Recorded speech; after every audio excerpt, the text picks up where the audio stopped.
Assalamualaikum warahmatullahi wabarakatuh. Perkenalkan, nama saya Seni Prayora dengan NIM 2104538 dari Program Studi Pendidikan Geografi, Departemen Geografi, Fakultas Ilmu Sosial Universitas Negeri Padang. Baiklah, pada video kali ini saya akan mempresentasikan tugas saya pada mata kuliah Geografi Tanah dengan dosen pengampu Bapak Dr. Dedi Harmon MD. Adapun materi yang akan saya presentasikan pada video kali ini yakni mengenai pengantar geografi tanah. Baiklah, langsung saja kita masuk ke dalam pembahasan. Yang pertama, tanah.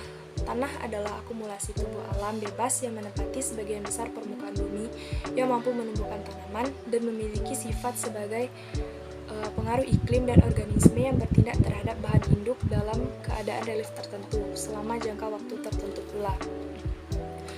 Dari definisi ini dapat disimpulkan bahwa terdapat 5 faktor yang mempengaruhi dalam pembentukan tanah.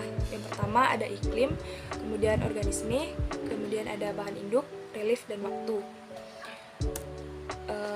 Geografi tanah ini sendiri mempelajari mengenai karakteristik dari berbagai jenis tanah yang ada di muka bumi. Karakteristik berbagai jenis tanah dipelajari dalam ilmu tanah.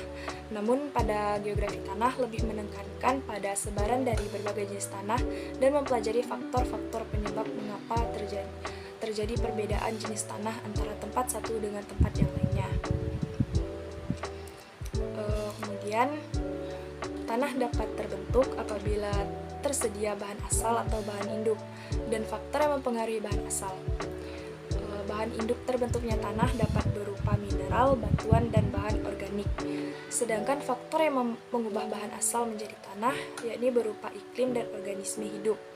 Terbentuknya tanah tersebut tentunya memerlukan suatu tempat atau relief tertentu dan juga memerlukan waktu yang cukup lama.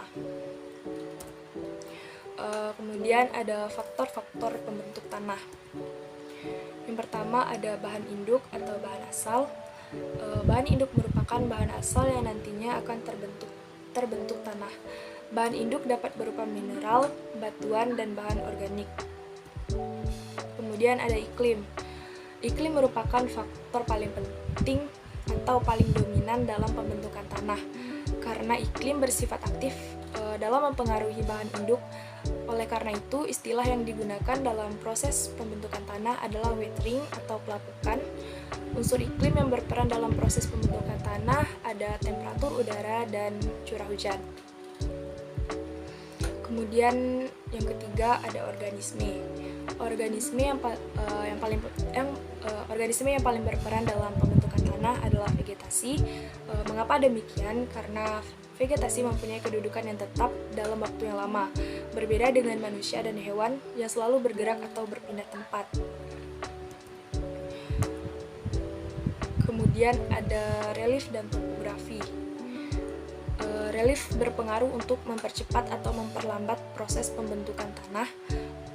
Pada daerah yang mempunyai relief miring, proses erosi tanah lebih intensif sehingga tanah yang terbentuk di lereng seperti terhambat. Sedangkan pada daerah datar aliran sungai permukaan lambat, erosi kecil, sehingga proses pembentukan tanah lebih cepat. Kemudian ada waktu. Lamanya waktu pembentukan tanah tergantung dari bahan induk dan iklim. Batuan yang keras lebih sulit terbentuk tanah daripada batuan yang lunak. Demikian dengan iklim. Iklim di daerah tropis lebih mudah dalam proses pembentukan tanah daripada iklim di daerah sedang atau arid. Oleh karena itu, tanah-tanah di daerah tropis biasanya lebih tebal dibanding dengan tanah-tanah di daerah lainnya. Kemudian dari faktor-faktor pembentuk tanah yang paling dominan adalah faktor iklim, bahan induk, organisme hidup, dan relief. Keberadaannya dipengaruhi oleh iklim. Maka dari itu, pembentukan tanah sering disebut dengan istilah pelapukan atau weathering. Kemudian ada pendekatan dalam geografi tanah. Dalam geografi tanah ini terdapat 2 pendekatan. Yang pertama ada pendekatan pedologi dan yang kedua ada edapologi. Pendekatan yang pertama yakni pedologi. Pedologi berasal dari kata pedon yang berarti gumpal tanah. Pedologi menekankan pembahasan ilmu tanah sebagai ilmu pengetahuan alam sebagai ilmu pengetahuan alam murni yang meliputi yang pertama ada ganis tanah, yakni asal mula pembentukan tanah. Kemudian ada klasifikasi dan pemetaan tanah yang mencakup nama-nama, sistematik, sifat kemampuan, dan penyebaran berbagai jenis tanah. Dengan pendekatan pedologi dapat digunakan sebagai dasar penggunaan masing-masing jenis tanah secara efisien dan rasional. Kemudian yang kedua ada pendekatan epadologi. Epadologi sendiri berasal dari kata edapon yang berarti tanah yang subur. Epadologi menekankan pembahasan mengenai penggunaan tanah untuk pertanian. Dalam hal ini, penyelidikan tanah dilakukan untuk mengetahui hubungan antara tanah dengan tanaman tingkat tinggi agar mendapatkan produksi pertanian yang seoptimal mungkin. Pada kenyataannya yang ada di lapangan bahwa pendekatan pedologi dan edapologi ini sangat saling berkaitan erat dan sulit sekali untuk dipisahkan karena edapologi ini membutuhkan pedologi dan kajian pedologi ini kurang bermanfaat apabila tanpa adanya kajian dari edapologi.